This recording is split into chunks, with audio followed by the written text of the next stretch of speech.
War, a destructive force that echoes far beyond the battlefield. Today we delve into the economic repercussions of the ongoing Israel and Gaza conflict. At the heart of these repercussions is the immediate concern regarding global energy markets. The extent and duration of the conflict, coupled with geopolitical tensions and potential terror threats, have led to a surge in oil prices. This surge has a domino effect, hitting energy-importing countries and global economic growth hard. As oil prices rise, central banks worldwide grapple with the challenge of controlling inflation. The struggle is real, and the stakes are high. An energy crisis could lead to a cascade of economic disruptions, from skyrocketing costs of goods and services to a tightening of global financial conditions. But the impact doesn't stop there. The Israeli economy, though robust, is not immune to the fallout. The conflict affects the Israeli economy through various channels, including labor supply, tourism, and security concerns. A once thriving tourist destination now grapples with a decline in visitors, while the labor market faces disruptions as tensions heighten. Yet it's not just Israel bearing the brunt of the conflict. Other countries in the region, such as Lebanon, Jordan, Egypt, and Gaza, face additional challenges due to the conflict. These nations, already grappling with weaker economic situations, find themselves in an even more precarious position. The conflict not only threatens their stability, but also the fading prospects for regional normalization and lower tensions. The ripple effects of this conflict reach far and wide, impacting economies across the globe. In the midst of conflict, a ray of hope emerges, illuminating the potential for economic growth and stability. This glimmer of optimism takes form in the issuance of additional permits for Palestinian workers in the manufacturing and services sectors in Israel. This decision, a beacon of hope, is aimed to address the pressing issue of a shortage of skilled staff in Israel, a country whose jobless rate is already around 3%. This move is not merely a stopgap measure. There's a larger vision at play here. The Economy Ministry is setting the stage for a more productive future by making plans to boost manufacturing productivity through automation and digitalization. It is a forward-thinking strategy that not only addresses immediate labor shortages, but also paves the way for a more technologically advanced and efficient industrial sector. But what does this mean for the workers? For the Palestinians, this decision could be a game changer.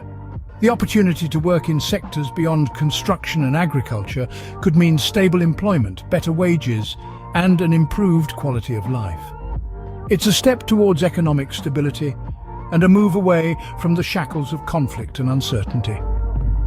The decision to increase the number of Palestinian workers in Israel's manufacturing and services sectors has been welcomed with open arms by the head of Israel's Manufacturers Association. It's seen as a lifeline for the industrial sector, a much-needed boost amidst a labor shortage that hinders economic growth. In the midst of turmoil, it seems that opportunities for economic growth and development present themselves, providing a lifeline for many. It's a testament to the resilience of economies and communities, even in the face of conflict, and a reminder that cooperation and mutual growth can pave the way towards a more peaceful and prosperous future. Language, a tool for communication, a bridge to opportunities, and a key to economic growth.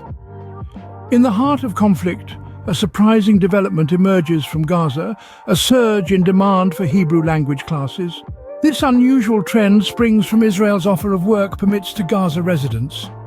These permits, a lifeline in a region grappling with high poverty rates and unemployment, open up new avenues for income, turning language into an unexpected currency of survival.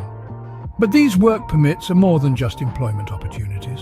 They are part of a delicate political settlement, a careful dance brokered by Egypt, Qatar, and the United Nations. In this complex interplay, language becomes a conduit for diplomacy, a gateway to socio-economic stability, and a testament to the human spirit's resilience. And so, in this intricate tapestry of conflict and cooperation, language and education emerge not as mere tools, but as powerful catalysts.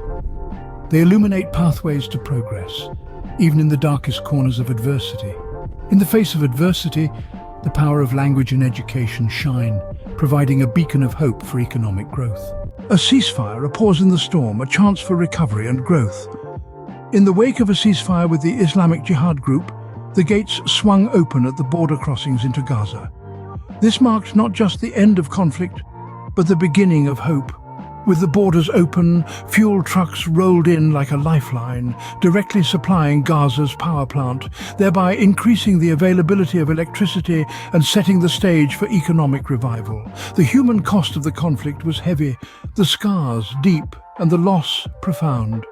But the ceasefire offered a respite, an opportunity to rebuild, to heal. It's important to remember that maintaining this ceasefire isn't just about preventing further loss. It's about fostering economic growth. It's about turning the tides of despair into waves of progress. It's about transforming a war-torn landscape into a thriving economic hub. As the dust settles, the road to recovery begins, with each step leading to the potential for economic growth and stability. It's a long journey, but every journey begins with a single step. And this ceasefire, this opening of borders, could very well be that first step.